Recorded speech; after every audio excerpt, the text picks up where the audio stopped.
उन्हें जाना उन्हें माना ना रखा वैसे काम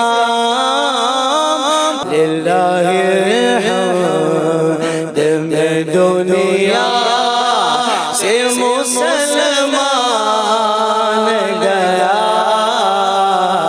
लिल्लाहिल हम्द में दुनिया से मुसलमान गया।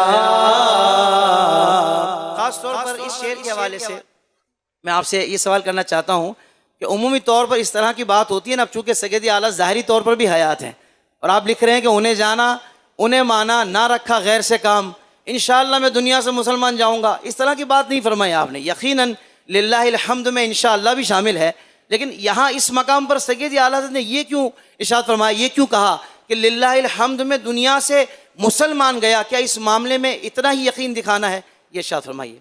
लिल्लाहिल हम्द में दुनिया से मुसलमान गया, नकीरैन करते हैं ताज़ीम मेरी, फिदा हो के तुझ पर ये इज्जत मिली है।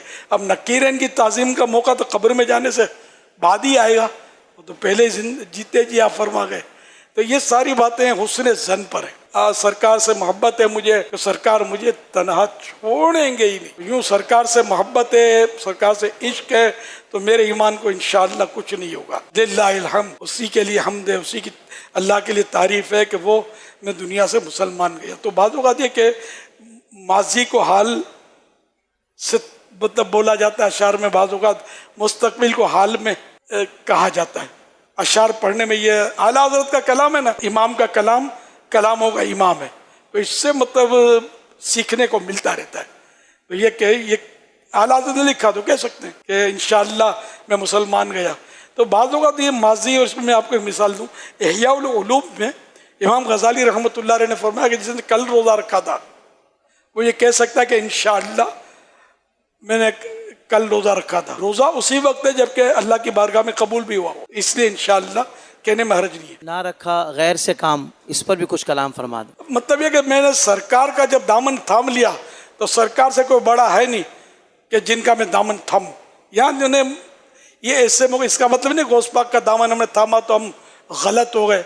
बस ये सरकार सल्लल्लाहु अलैहि वसल्लम की अज़मत के एतबार से सरकार सबसे बड़े हैं, तो मैंने इन जैसा किसी को नहीं समझा, इन जैसा किसी का दामन है ही नहीं।